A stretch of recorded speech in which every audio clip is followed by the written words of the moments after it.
Zdravo poslušalke in poslušalci, bralke in bralci Večera. Veseli smo, da ste v naši družbi. To je Večer zjutraj, prvi dnevni informativni podcast v Sloveniji, v katerem vam predstavljamo Večerove udarne novice dneva. Danes je torek, 8. april 2025. Z vami sem Mitja Sagaj. V nadaljevanju. Brez napadalcev in brez trenerja so si nogometaši Maribora privoščili nov zdrs. Poraz proti doslej najskromnejši ekipi prve lige je bil zaslužen. Kako naprej? Policija v krempljih politike. To svetuje začasnemu generalnemu direktorju in kaj razburja strokovne kroge. Po odmevnih primerih invalidov brez nog in brez osebne asistence. Zakaj je pomoč postala težje dostopna? Naročite se na podcast, da boste obveščeni ob izdaji naslednje epizode. Vse skozi smo z vami na vecer.com. NK Maribor je v zadnjem tednu vse prej kot prepričljiv. Izpad iz pokala ob bledi igri proti Celju ni bil edini zdrs, ki si ga je privoščila zasedba iz Ljudskega vrta. V 28. krogu prve lige je padla tudi proti v dosedanjem delu sezone najskromnejši ekipi. Domžale so v nedeljo zvečer ob Kamniški Bistrici slavile z 1-0. Z menoj v studiu je Marko Kovačevič, urednik športa na Večeru. Zdrav, Marko. Pozdravljen. Je bil torej nedeljski poraz Maribora zaslužen? Ja, seveda. Maribor je sicer imel malo več posesti kot Domžale, zadnja ekipa lige, ampak je ta rumena družina si ustvarila precej več priložnosti, eno tudi izkoristila. Maribor je v bistvu bil podoben ekipi, ki ima neko ambicijo po zmagi, šele tam od 75 minute naprej, ko je vstopil Josip Iličić. Tudi je sodnik že zapiskal 11 metrov, ko obtrčeno Hilalo Sodanjan pa vratarja Domžal Lovra Štubljera, ampak si potem pogledal posnetka premislil. Pa tudi ne vem, če bi bilo to izenačenje na koncu zasluženo. Maribor je bil zelo bled, neprepoznaven oziroma pač takšen, kot je bil že na tekmi proti Celju v pokalu. Kaj vse pa so razlogi za bledo podobo Maribora? Nenazadnje je bilo v kadrovanje vloženega kar nekaj truda, tudi denarja. Kje so razlogi torej?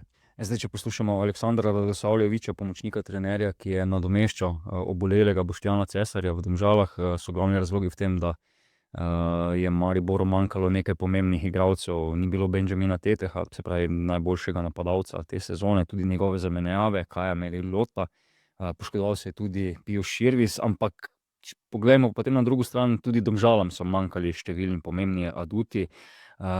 Tako da preprosto gre za to, da ta ekipa se nekako ne uspe povezati oziroma neko borbeno žar, igro pokaže premalokrat. Imeli smo primere, ko so ti fanti pokazali, da imajo kvaliteto v nogah, da to ni sporno, ampak mogoče pa problem pri neki motivaciji, pri sledenju idejam, pri žrtvovanju, pri borbenosti, pri teh stvarih, ki jih ali imaš v sebi ali nimaš.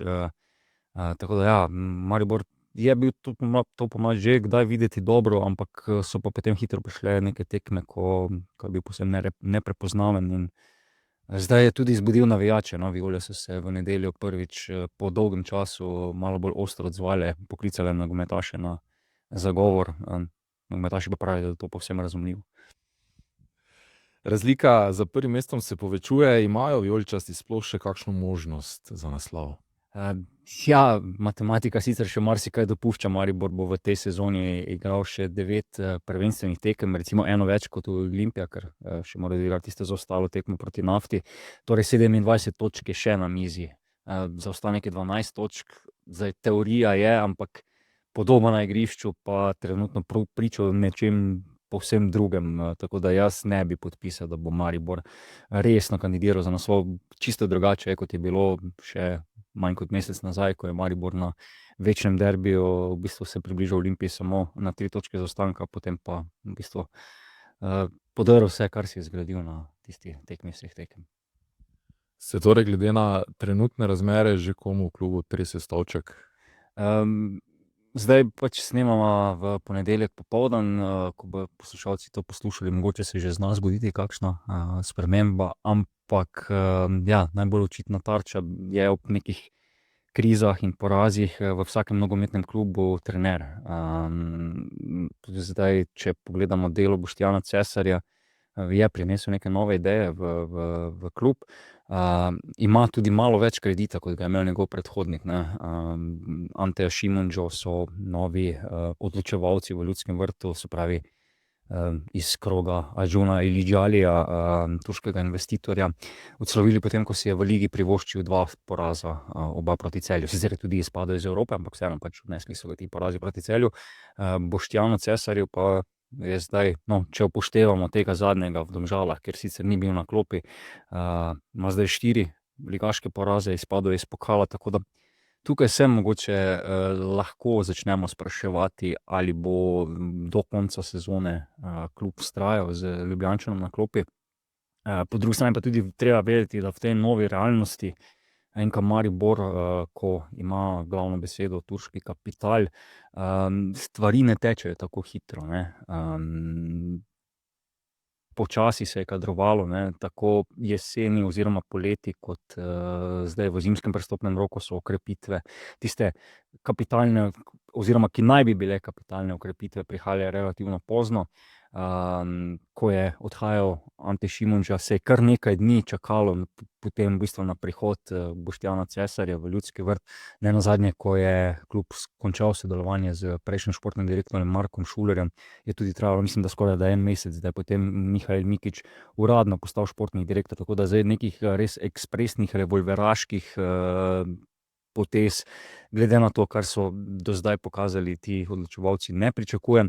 Hkrati pa se zavedam, da v Ljudskem vrtu v tej novi realnosti ni nedotakljivih, ne. Nenazadnje je to spoznal kapetan Martin Milec, ki pač ima povsem obrobno vlogo, pa tudi nenazadnje odhajajoči zvezdnik Josip Iličić. Super, Marko, hvala za ta vpogled, za to oceno. Do naslednjič. Hvala, Mitja. Več preberite v Večeru in na večer.com. Odkar je vlada Roberta Goloba sredi januarja na predlog ministra za notranje zadeve Boštjana Poklukarja na čelo policije namesto Senada Jušića začasno postavila Damjana Petriča, se v vrhu policije krepi predvsem ljubljanska struja policistov. Medtem je notranje ministrstvo pripravilo kontroverzen predlog spremembe zakonodaje, ki bi znižala standarde in razpisne pogoje za vodenje policije, kar razburja strokovne kroge. Vršilcu dolžnosti generalnega direktorja policije Damjanu Petriču, poleg njegovega namestnika Igorja Ciperleta in pomočnika Jožeta Senice, pomaga še 15 svetovalcev, kar je po oceni poznavalcev razmer zelo visoka številka, saj je bilo svetovalcev v preteklosti manj. Med Petričevimi svetovalci so številna znana imena iz policijskih vrst. Med njimi je nekaj posameznikov, ki so bili na izpostavljenih mestih v času zadnje vlade Janeza Janše. Po informacijah Večera je Petrič nedavno odredil nov način dela policije v Ljubljani, saj policijske patrulje iz celotne Slovenije vse pogosteje dežurajo v glavnem mestu. Na policiji pojasnjujejo, da ne gre za nov način dela, temveč za prilagajanje ukrepov policije glede na spremenjena globalna varnostna tveganja. Pišemo tudi o tem, da se v sektorju za posebne naloge pojavljajo očitki o izvajanju permanentnega mobinga nad dolgoletno uslužbenko, ki je zaradi stresa od februarja na bolniškem dopustu. Najnovejša raziskava Valicona pa je medtem zaznala občuten padec zaupanja javnosti v policijo v primerjavi z oktobrom lani. Več preberite v Večeru in na večer.com.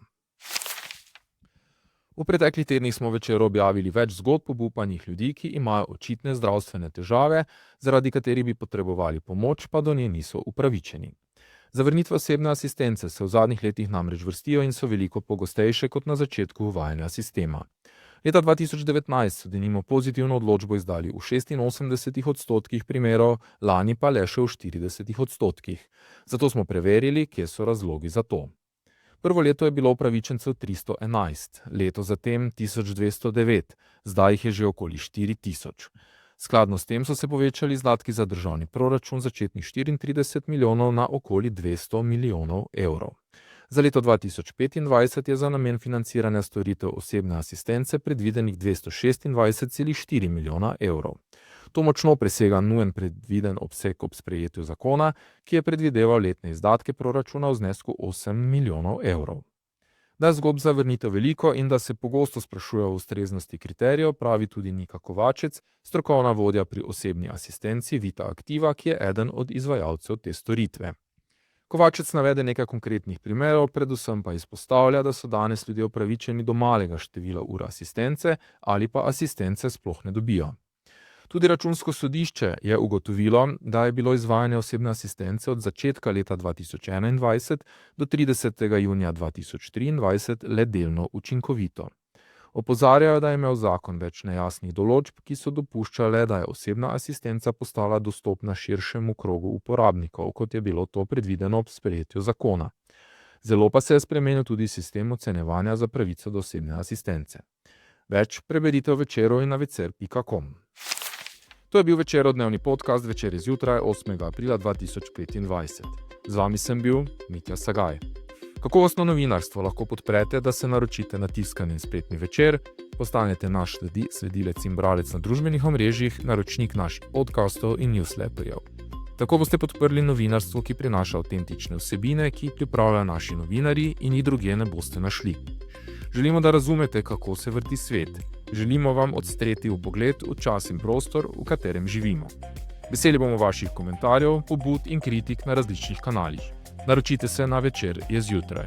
Se beremo in slišimo.